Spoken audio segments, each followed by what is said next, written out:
MS Excel 2016 के इस अध्याय में आप सीखेंगे रेकमेंडेड पिवट टेबल इंसर्ट करना। एक्सेल में काम करते समय कई बार डेटा इतना ज्यादा हो जाता है कि उसे एक साथ देख पाना काफी मुश्किल होता है।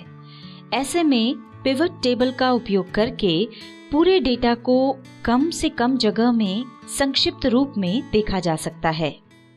आसान भाषा में कहा जाए तो पिवट टेबल पूरे डेटा की एक संक्षिप्त रिपोर्ट होती है। यहाँ हमने एक इलेक्ट्रॉनिक शोरूम की सेल्स का डेटा लिया है, जिसमें एम्प्लॉइज का नाम, उन्होंने कौन सा आइटम बेचा है उसका नाम, कितना आइटम बेचा है उसकी क्वांटिटी और कब बेचा है वो सेल डेट लिखी हुई है। पिवट टेबल का उपयोग ज्यादातर तब होता है जब हमें सेल्स रिपोर्ट चेक करनी हो। मान लीजिए हमें ये जानना है कि कौन कौन से एम्प्लॉइज ने लेनोवो लैपटॉप के कितने पीसेस बेचे हैं, तो पिवट टेबल जो है वो इस काम को बहुत आसान कर देगी। इसके लिए सबसे पहले हम सभी कॉलम्स को सिलेक्ट करेंगे। इसके लिए माउस से हम कॉलम का जो हेडिंग है उसके ऊपर ये जो ABCD लिखा हुआ है इस पर क्लिक करेंगे। उसके लिए कंट्रोल की प्रेस करके रखें और फिर एक के बाद एक इस पर क्लिक करते जाएं। इससे ये सारे कॉलम्स एक साथ सिलेक्ट हो जाएंगे। अब इंसर्ट टैब पर क्लिक करें। यहाँ पर टेबल्स ब्लॉक के अंतर्गत आपको पिवट टेबल बनाने के लिए ये दो ऑप्शंस दिखाई देते हैं, पिवट टेबल और recommended pivot tables. Pivot table option की सहायता से आप अपने अनुसार पिवट टेबल बना सकते हैं, जबकि रिकमेंडेड पिवट टेबल्स ऑप्शन की सहायता से आपको एक्सेल एक बनी बनाई पिवट टेबल बनाकर देता है, जिसमें आप अपने अनुसार बदलाव करना चाहें तो कर सकते हैं। इस वीडियो में हम आपको रिकमेंडेड पिवट टेबल्स ऑप्शन की सहायता से पिवट टेबल बनाना बता रहे हैं।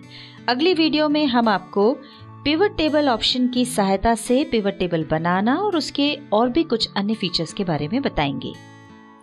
अभी हम रिकमेंडेड पिवट टेबल्स ऑप्शन पर क्लिक कर रहे हैं।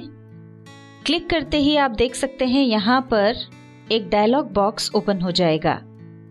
इसमें एक्सेल आपको कुछ रिकमेंडेशंस देगा, जैसे कि यहाँ पर आप देख सकते हैं ये दो रिकमेंडेशंस दी हुई हैं।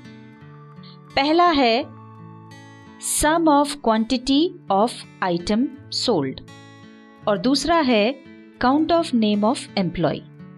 पहले वाले रिकमेंडेड टेबल में टोटल प्रोडक्ट्स कितने बिके हैं उसके अनुसार पिवट टेबल बना हुआ मिलेगा, जिसकी डिटेल यहाँ पर डायलॉग बॉक्स में ही साइड में दिखाई दे रही है। यहाँ पर ये प्रोडक्ट्स के नाम हैं और कौन सा प्रोडक्ट कितना बिका है यहाँ पर ये क्वांटिटी दिखाई दे रही है और यहाँ पर ग्रैंड टोटल भी आप देख सकते हैं।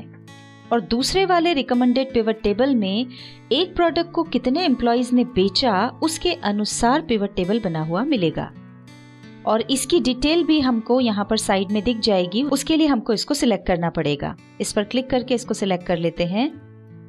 ये देखिए, अब दूसरे टेबल को सिलेक्ट करने पर उसकी जो डिटेल्स है वो यहाँ पर दिखाई दे रही है। यहाँ पर प्रोडक्ट्स के नाम हैं और किस प्रोडक्ट को कितने एम्प्लॉइज ने बेचा है यहाँ पर उनका नंबर दिया हुआ है। अभी हम फिर से पहले वाले ऑप्शन को सिलेक्ट कर रहे हैं और उसको सिलेक्ट करने के बाद ओके पर क्लिक करेंगे। ओके पर क्लिक करते ही हमें यहाँ पर ये पिवट टेबल बना हुआ मिल गया है। इसमें आप देख सकते हैं कि रो लेबल्स के अंतर्गत प्रोडक्ट्स के नाम लिखे हुए हैं और sum of quantity of item sold के अंतर्गत वो पर्टिकुलर प्रोडक्ट टोटल कितना बिका है ये लिखा हुआ है। जैसे कि लेनोवो लैपटॉप के टोटल 722 पीसेस बिके हैं, LG रेफ्रिजरेटर के 278 पीसेस बिके हैं इत्यादि। और नीचे ग्रैंड टोटल लिखा हुआ है कि शोरूम से विभिन्न प्रोडक्ट्स के टोटल 2121 पीसेस बिके हैं। चलिए आगे बढ़ते हैं और आपको पिवट टेबल के कुछ और ऑप्शंस के बारे में बता देते हैं। इस शीट पर राइट साइड में आप देख सकते हैं पिवट टेबल फील्ड्स। अगर आप पिवट टेबल के बाहर कहीं भी क्लिक कर देते हैं या गलती से क्लिक हो जाता है तो यहाँ से पिवट टेबल फील्ड्स रिमूव हो जाएंगी।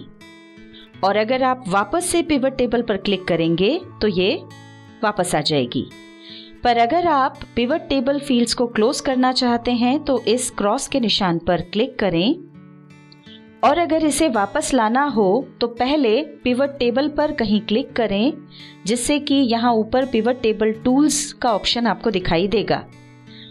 उसके अंतर्गत एनालाइज पर क्लिक करें और फिर शो ब्लॉक के अंतर्गत फील्ड लिस्ट पर क्लिक करें।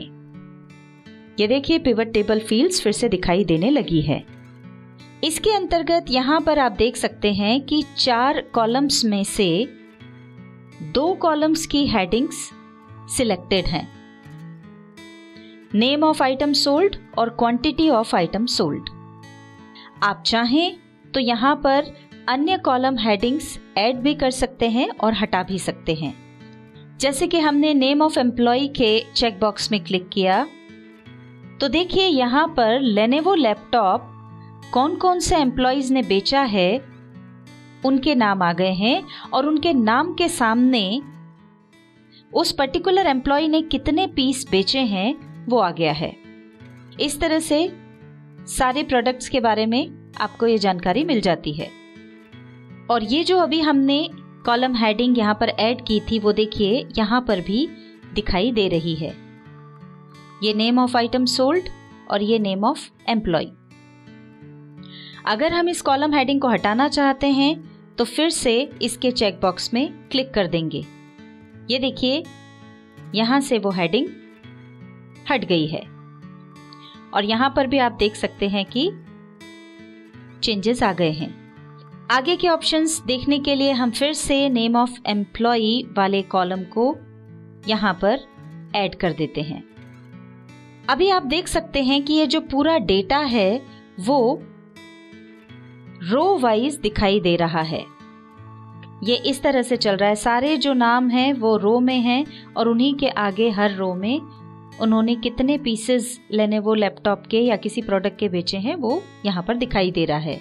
अब यदि आप चाहते हैं कि एम्प्लॉइज के जो नाम हैं वो रोज की बजाय कॉलम वाइज दिखाई दें तो उसके लिए drag fields between areas below के अंतर्गत रोज वाले ब्लॉक में दिखाई दे रहे नेम ऑफ एम्प्लॉइज ऑप्शन पर क्लिक करके उसे ड्रैग करते हुए कॉलम्स वाले बॉक्स में ड्रॉप कर दें।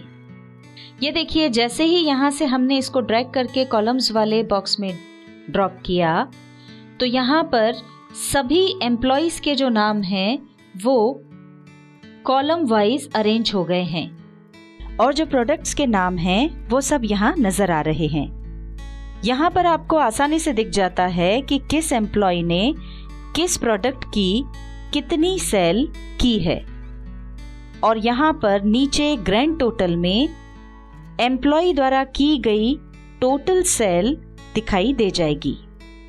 अब आपको यहाँ पर दिखाई दे रहे फिल्टर्स ऑप्शन का उपयोग भी बता देते हैं। अब यदि हम कॉलम वाले बॉक्स के अंतर्गत दिखाई दे रहे नेम ऑफ एम्प्लॉइज वाले हेडिंग को यहाँ से ड्रैग करके फिल्टर्स वाले बॉक्स में ड्रॉप कर देते हैं तो आप यहाँ देख सकते हैं लेफ्ट साइड में ऊपर की तरफ नेम ऑफ एम्प्लॉय के नाम से एक ड्रॉप डाउन मेन्यू बन गया है। अब इस ड्रॉप डाउन मेन्यू पर क्लिक करें। यहाँ पर आप देखिए कि सभी एम्प्लॉइज के नाम दिखाई दे रहे हैं।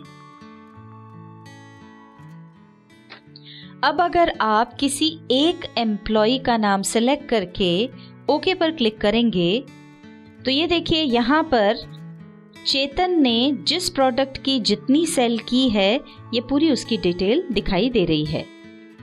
हम चाहे तो फिल्टर्स वाले बॉक्स में हमारे डेटा वाले टेबल से दूसरे ऑप्शंस भी ऐड कर सकते हैं, जैसे कि पिवट टेबल फील्ड्स में दिखाई दे रहे ऑप्शंस में से ये जो अलग अलग हेडिंग्स दिखाई दे रही हैं इसमें से सेल डेट ऑप्शन को भी ड्रैग करके फिल्टर्स वाले बॉक्स में ड्रॉप कर देते हैं। अब ये जो सेल डेट वाला एक और हेडिंग था वो भी यहाँ इस बॉक्स में ऐड हो गया है।